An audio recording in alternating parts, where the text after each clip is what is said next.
डोली से पहले ही उठी अर्थी, घर में शहनाई बजने से पहले ही लगाई युवती ने फांसी। मेनका गांधी के संसदीय क्षेत्र सुल्तानपुर के देहात कोतवाली के अंतर्गत बरसोड़ा गांव के रहने वाले मोहम्मद फारूक की सबसे छोटी युवती आफरीन ने अपने घर के कमरे में फांसी लगाकर आत्महत्या कर ली, जबकि कुछ दिनों पहले ही परिवार वालों ने आफरीन की सगाई की थी और आने वाले महीनों में आफरीन की शादी होनी थी। पूरा परिवार शादी की तैयारियों में लगा हुआ था, लेकिन इसी बीच आफरीन के द्वारा इतना बड़ा कदम उठाने से परिवार के ऊपर एक पहाड़ सा टूट पड़ा।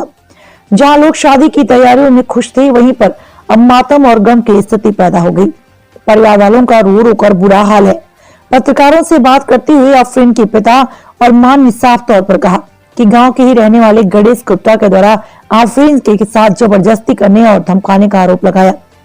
अपने आरोपों में परिवारजनों ने यह भी बताया कि गणेश गुप्ता, जो कि एक फौजी है, और उसने फौज की हनक दिखाते हुए धमकी देते हुए कहा कि मैं तुम्हारी कहीं भी सगाई नहीं होने दूंगा और अगर उसने ऐसा किया तो पूरे गांव में उसको बदनाम कर दूंगा। इससे आहत होकर आफरीन ने अपनी और अपने परिवार की इज्जत और मर्यादा को बचाने के लिए खुद को फांसी लगा लिया, जिसके उपरांत परिवार वालों ने थाना देहात कोतवाली में जाकर गणेश गुप्ता के नाम में एफआईआर दर्ज कराई, जिस पर मामले को पूर्ण गंभीरता से संज्ञान में लेते हुए एसपी डॉक्टर अरविंद चतुर्वेदी ने तत्काल जांच के आदेश दिए और आश्वासन दिया कि इस प्रकरण का निष्पक्ष जांच कराकर दोषियों को विधिक कार्रवाई के अंतर्गत गिरफ्तार करके जेल भेजा जाएगा। इसके तदुपरांत पुलिस एक्शन में नजर आई और थाना कोतवाली देहात जांच में जुट गई। अब देखना यह होगा कि कानून कहां तक आफरीन को इंसाफ दिला सकता है। क्या जिस घर में शहनाई के साथ डोली सजने की तैयारी चल रही थी, अचानक ऐसा क्या हुआ कि डोली एक अर्थी में बदल गई? कई ऐसे अनसुलझे सवाल हैं जिनका जवाब ना ही परिवार वालों के पास है, ना ही प्रशासन के पास है। योगी सरकार में जहां लफ्ज जिहाद पर कानून पारित किया जाता है, वहीं प्रदेश में इस कानून के अंतर्गत क्या आफरीन आत्महत्या कांड पर परिवार को न्याय और इंसाफ मिल पाएगा या फिर सारे कानून को सारे नियम सिर्फ कागजी तौर पर ही नजर आएंगे? सुल्तानपुर से टीवी इंडिया 18 ब्यूरो प्रमुख सुजीत कुमार की रिपोर्ट। माता जी, आपकी बेटी के साथ क्या हुआ? हमारे बेटे के साथ उसके साथ ज़बरदस्ती हुई। 3 महीने हमारी लड़की के मतलब अभी बरछकाई नहीं हुई थी, तो उसको एक मोबाइल दिया कुत्ता ने। उसका मोबाइल हमने भी अपनी लड़की से छीन कर उसको तोड़ के बहा दिया। मेरी बेटी कहे नहीं अम्मी, हमें ज़बरदस्ती दिया कुत्ता। हमने कहा कि नहीं अब मत देना। फिर उसके बाद आज 10 पहली तारीख को मेरी बेटी की इतना दबाव डाला, मेरी बेटी दवा खा लिया 3-4 गोली। उसकी हालत बहुत सीरियस हो गई थी। संभालते संभालते आज हमारी बेटी को हरामी कुत्ता ने कहा कि जिस दिन तुम्हारी बारात आएगी उस दिन देखो मैं क्या करता हूँ। यही कहा। मौत का जिम्मेदार कौन है? गणेश गुप्ता, गणेश तेली वही है।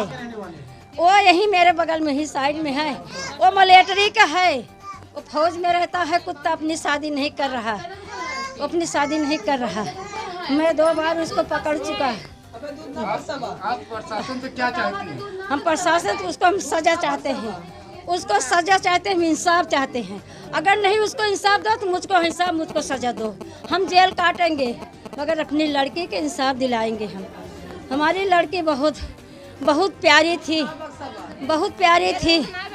मेरी बेटी को इंसाफ मिले, मैं यही चाहता हूँ। आप लोगों से दरख्वास्त है, मीडिया वालों से, आप जहाँ तक भेजें, जहाँ तक इसको कवरेज करें, हमारी बेटी को इंसाफ मिलना चाहिए।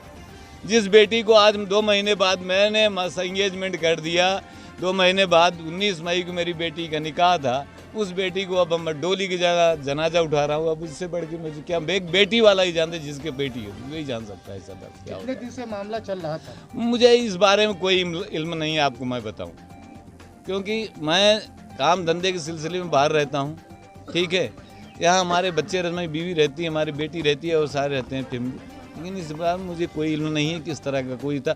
अगर इसमें होता और हमारी बेटी ने बताया भी मुझे होता तो मैं कुछ तरह की इस तरह की बातें करता कि बेटी इस तरह के एक्शन क्यों ले रही है, किस बात का।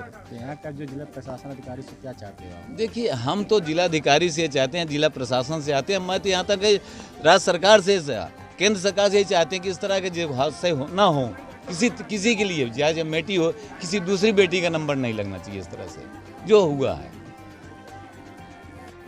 सर, कोतवाली देहात के अंतर्गत जो घटना घटी उसके संबंध में कोतवाली देहात में परसों यानी 18 तारीख को एक 25 वर्षीय युवती ने आत्महत्या कर ली थी, जिसके संबंध में एक तहरीर प्राप्त हुई है और उन्होंने आरोप लगाया है कि एक व्यक्ति जो इसे शादी करने के लिए इंसिस्ट करता था और उसकी इनकार करने पर या उससे मतभेद होने की स्थिति में ये अवसाद में गई और इन्होंने आत्महत्या कर ली है, जिसके संबंध में धारा 306 का मुकदमा पंजीकृत है। विवेचना की जा रही है, दोषी के विरुद्ध कड़ी कार्रवाई की जाएगी।